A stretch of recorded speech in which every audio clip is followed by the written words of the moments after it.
саламатсыз болуп Мен номер 2 мектептің 9 А сынып оқушысы Санат қызы Гаухар. Ал бұл мен жетекшім Орденбек Гүлжазира. Мен енді сізбен келіп бір сұхбат алып, сіздің бізге сұхбат бергеніңіз өте бір үлкен мәртебе. Тағы шақырғаныңызға рахмет. Енді алғашқы сұрақ, осы қара пиманы жазуыңызға не түрткі болды, не себеп болды, соны айта кетсеңіз. Сәлеметсіздер ме? Енді әр шығарманың артында бір тарих тұруы мүмкін. Әсіресе оқиғалы шығарма болса. Соның 77-ші жылы өткен ғасырдың Қырғызстанның Ош қаласында әскерде жүрдік. Сонда курсант дейік, бізде мына офицерлік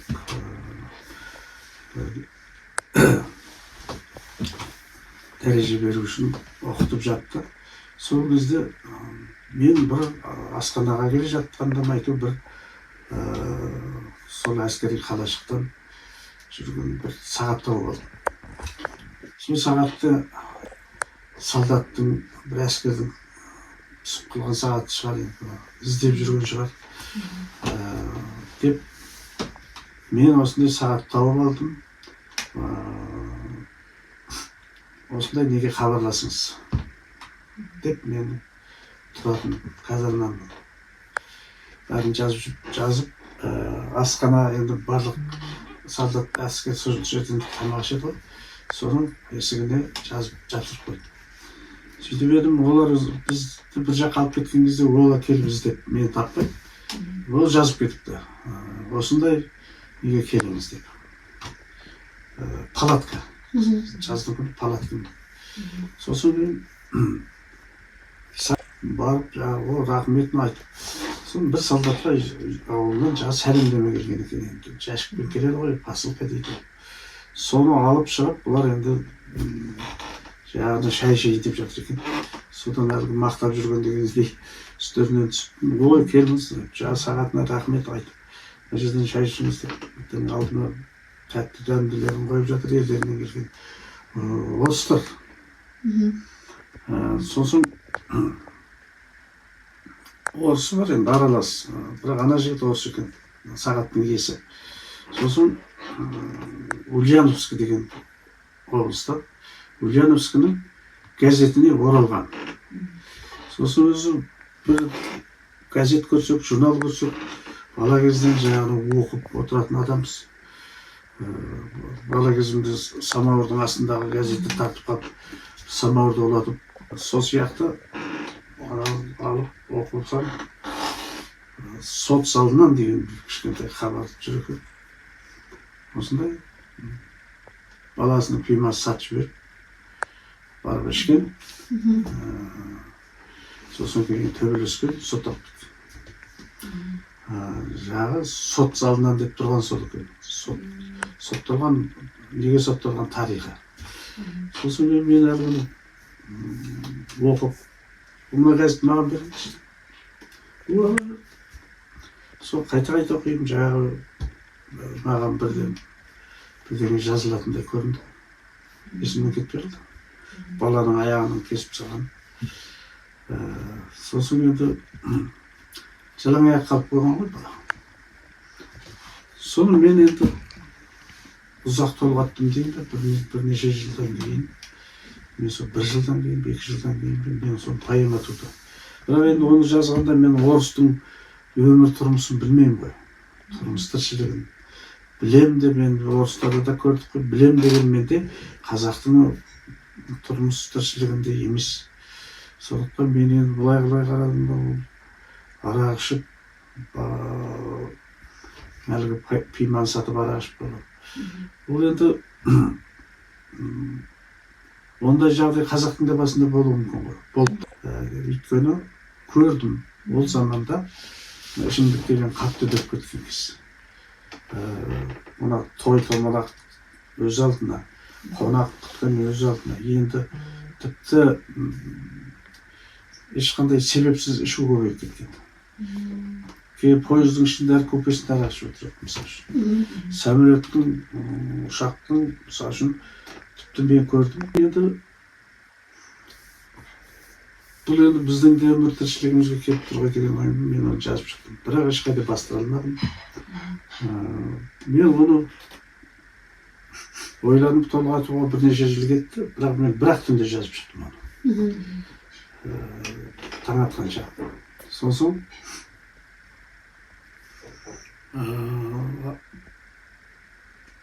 апарып антапарам айтады, ой, мынау сенің кейіпкерің маскүнем.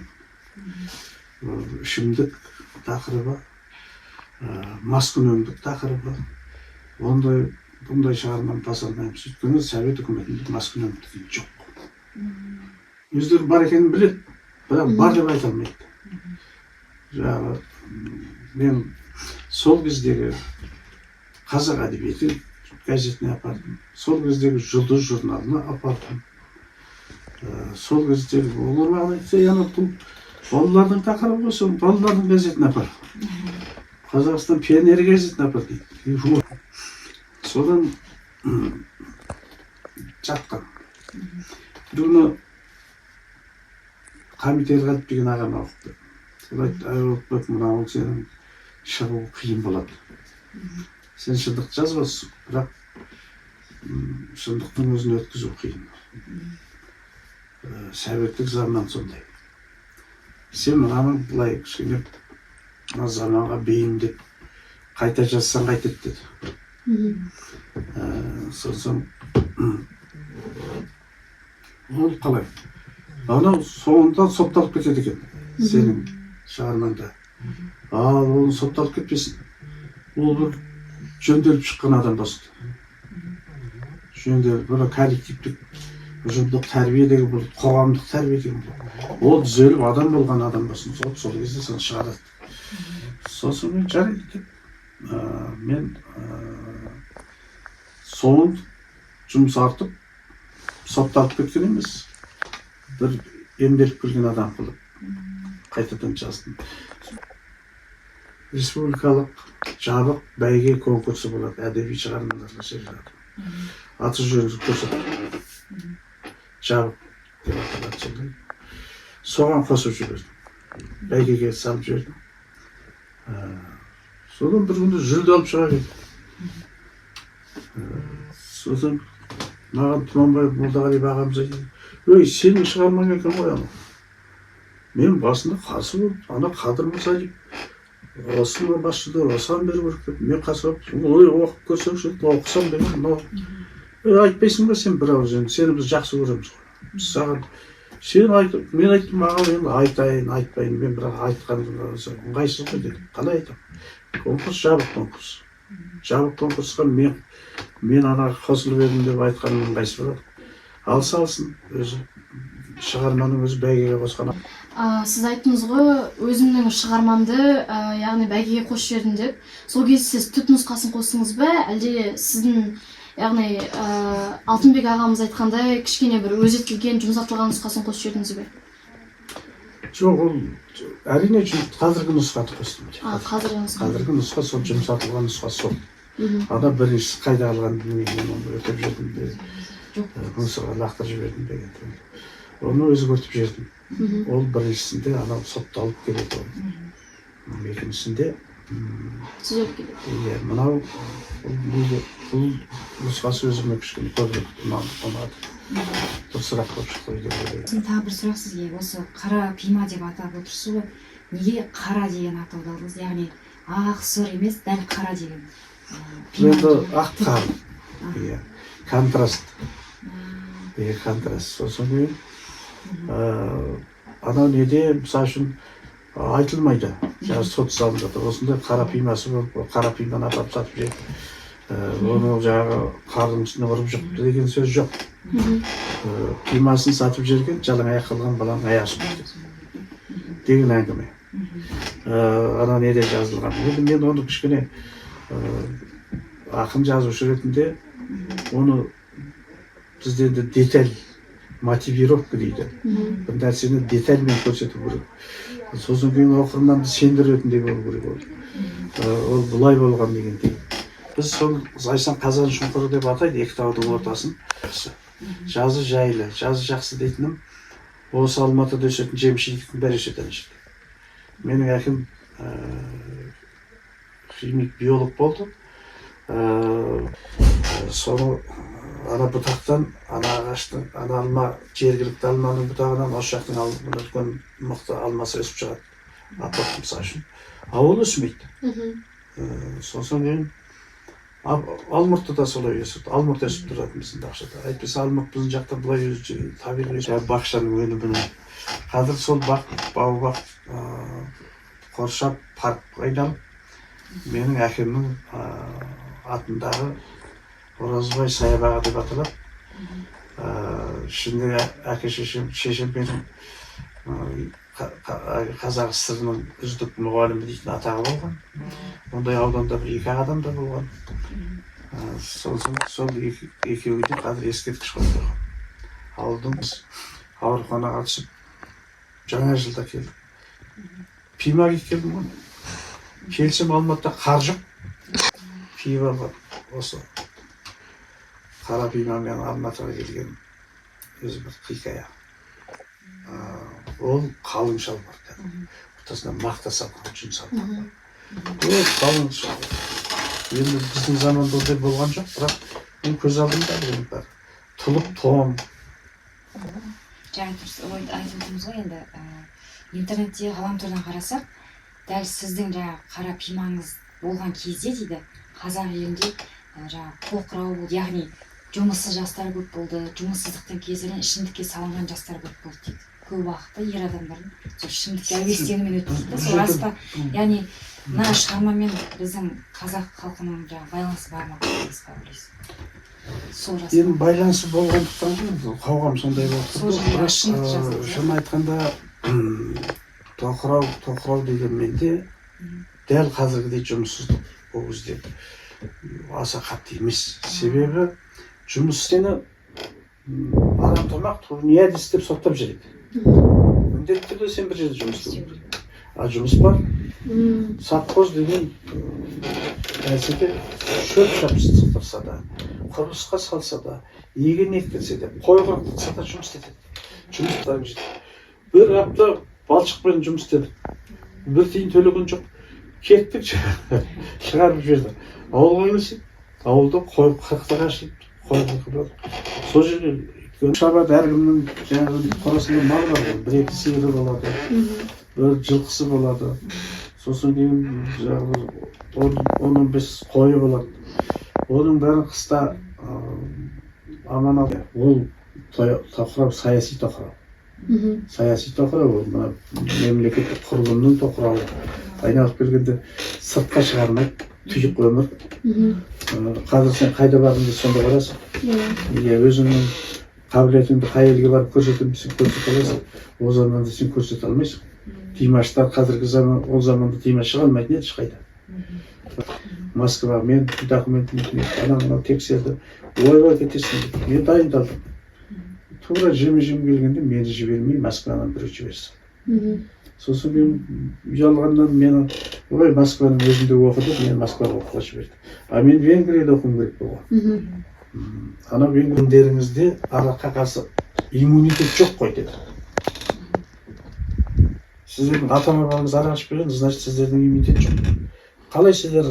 Жобамыздың тақырыбы қара пима поэмасындағы азғындау бейнесі және қазіргі қоғаммен үндесу деп алдық та тақырыбын. Осы жерде қазіргі қоғамда осы мәселенің көрінісі бар деп ойлайсыз? Қазіргі қоғамда әрине көрінісі бар. Бірақ сол қара пима жазылған кездегідей емес. Мен мысалы үшін ауылға барғанда қазан ошақтың басында той болып жатыр. Мына жерде қазан ошақтың басында жеңгелеріміз тамақ асып, сол қазан ошақтың басында отырып ішіп отыр. Сол жерде құлап қалған әйел адамдарды көрдім. Бір жерден емес. Ол қазір сондай жоқ қой. Қазір тойлардың ол заманда халал той деген болмайды. Комсомольский той дейді. Оның өзінде де жасырып болса да қарап көреді ғой. Комсомол той деген жастатып комсомол. Неге қазақ сыныптарына емес, дәл орыс сыныбына апарып қойды екен, орыстарға арналғандай. Қай класстар сонда? 10-шы сыныптарда бар. 10-шы сыныптың және қазіргі таңда қазақ тілі бөлек, әдебиет бөлек оқытылмайды ғой. Бірігіп тастаған қазақ тілі мен әдебиет деген кітап шыққан, яғни біріктіріліп оқытады. Сол жаңағы 10 сыныптың орыс кітабын қарасам, сіздің осы қара пима шығармаңыз тұр, солар оқытылады. А мына біздің 9 сынып оқитындарға қазақ сыныптарында жоқ. Онда 10 класстың қазақ тілінде 10 классында иә қазақ. мен біз түркілеріміз деген өлең оқытылады 10 класста. Тағы бір өзі қазір менің онша түсінім көрмеген дүнием, бір 10 сыныпқа 4-5 түрлі әдебиет кітап оқытылады екен, оқыдық. Авторлар әртүрлі. Соның енді біз мысалы үшін бір ғана оқулықтан оқып шыққанбыз. 10 класста бір ғана бейімдеген табылған. Ал енді оның бәрін біріктіруге болмас па екен, сонша көп оқулық немене керегі бар. Сосын кейін бірақ бәрінде де мен жүрмін, байқағаным. Біреуінде бір өлең ғана болса, қалғанда тағы бір өлеңдер қосқан қасына. Енді ол авторларға байланысты болды. Сосын кешіріңіз. Мына осы бір аудандар бар екен да, мүлдем араққа рұқсат бермейтін жаңағы тыйым салынып қойған ауылдар бар екен, шет жақтарда. Өтірік айтпасам, қателеспесем, Алакөл деді ма, Ақсу деді ма? Сол сияқты естігендеріңіз бар ма? Немесе жаңа сіз сол шығарманы шығарған кезде туындыда сол уақытта сондай ауылдар, аудандар болды ма? жоқ болған жоқ. Мүлдем ішпейтін ауыл, тыйым салынған. Мысалы үшін айтайын, Нелер бар екен? біз бір жылдарда Торғай облысына барып, ол кезде Торғай облысының бір ауданына, бір совхозына барып комбайнер болдық. Біз комбайнер оқуын оқыдық. Сосын комбайнер болып егін жинауға. Сол кезде мұндай науқанның кезінде бүкіл дүкендерден арақ-шарапты жоқ қылып тастайды. Әйтпесе комбайнерлер егін жинамай ішіп жатып алады. Сондықтан енді тыйым салып тастаған, саудадан алып тастаған, бірақ қайдан тапса да сол арақты әйтеуір тауып алып ішеді ғой. Мысалы үшін біз Қонысбай Әбілов дейтін халық ақыны бар. Осының ішінде мен көрген Мұқағали деген бар. Одан кейін мынау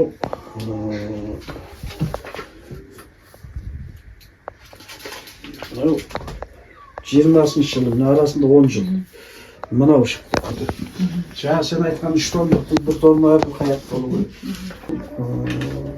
Мынау әртүрлі мұқабамен анау қайта басылды. Сосын орысша шықты. Жаңағы орысшасы анау бір жасыл кітап жатыр. Әбілқайыр деген. Соның Асыра отырып ше, ішімдіктің алдын алу мақсатында жасап отырғаннан кейін, қазір жастарды сол бұндай жолға салынбаңдар деген секілді өзіңіздің бір кішігірім нақыл сөзіңізбен бір өсиетіңізді айтып жүрсеңіздер. Қазір бұл маскүнемдіктен гөрі нашақорлық жаман болып тұр. Ол заманда маскүнемдік бірінші тет болса, қазір бұл бірінші тет емес. Қазір бірінші тет жаңағы нашақорлық деген болып бара жатыр. Ол есірткі. Есірткі деген жаман дүние. Одан адам өліп қалады. Ол тез өледі екінші. Менің бір Астанада жатасы шығып кетті, химия, өздері жасап алады. Ол дүние өте жаман. Ол жастар нелерде сатылады екен.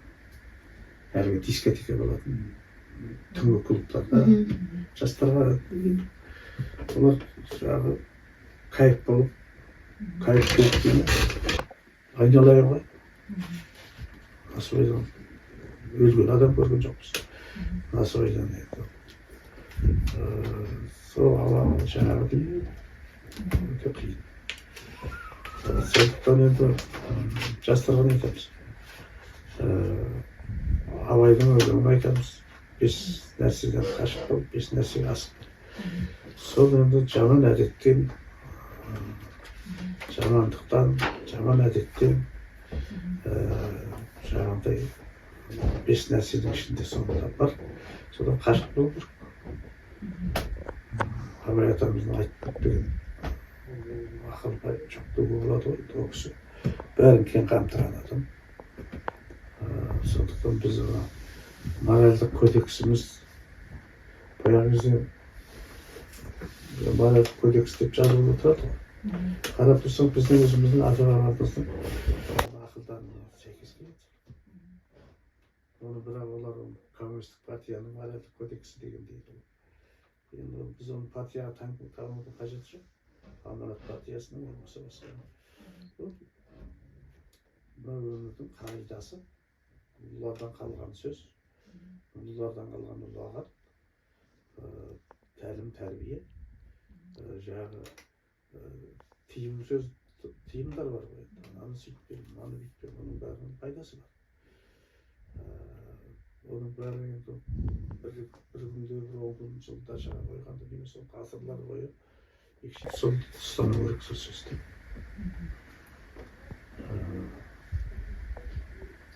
Сосын философиямен қарау керек әр нәрсеге. Түбіріне қарап, осы ар жағында не бар, бер жағына қарап ашу шақырып болмаса айтып мен маңызына үңілу керек. Негізінде Конгоның ақыны Францияда тұрған. Соның артындағы мына Михаил Емеску 300 жыл бұрын өмір сүрген Румынның ұлы ақыны. Соның өзімде де көп кітап есе алмаймын. Нешеден 5 томдық кітап тұр нешеден. Сондай.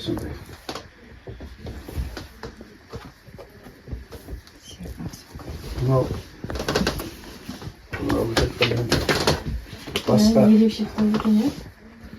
басқа несі өзімде де қалмады. Мынау қарғалдақ жай былай шыққан да бар еді. Оның бірі сирап беріп қалмады. Мүшесін сайлады. Сол 25-тің бірі оқып, маған да Тұран академиясының толық мүшесі болып сайланды дейді. Жақында сосын мен осы қара пиманы күштейді.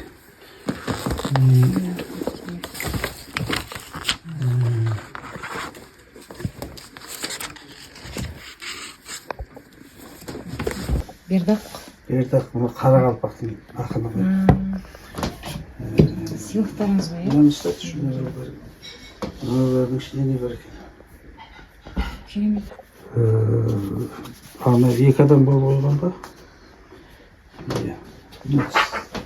Клей шығарып көрдім. Сапа